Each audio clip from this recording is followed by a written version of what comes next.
since that new money is loaned out at interest as well, creates even more debt.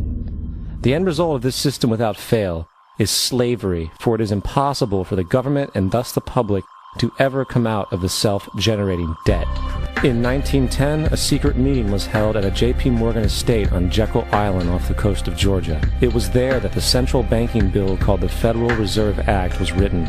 This legislation was written by bankers, not lawmakers. This meeting was so secretive, so concealed from government and public knowledge that the 10 or so figures who attended disguised their names when en route to the island. After this bill was constructed, it was then handed over to their political frontman, Senator Nelson Aldrich, to push through Congress.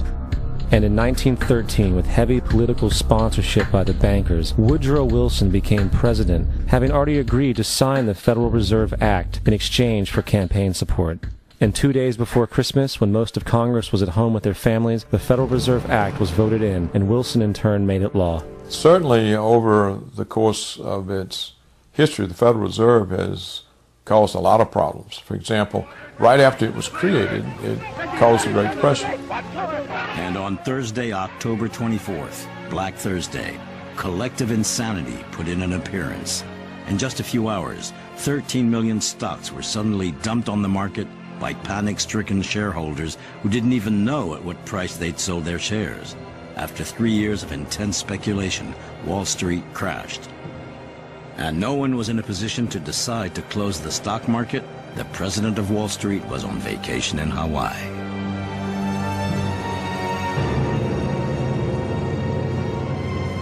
The speculative bubble burst, causing financial panic. Through a domino effect, the whole of the stock market collapsed. The cumulative losses amounted to $30 billion, 10 times the U.S. Federal Reserve budget, and more than the United States had spent during the whole of World War I. In 6 days, average prices went down 50% and kept falling. And what was even more unusual, the stock market crash carried on. In those days, there was no FDIC, no guaranteed deposits. So when a bank failed, the money supply shrank by the amount of the deposits in the bank. So there were a lot of bank failures, so the money supply was shrinking.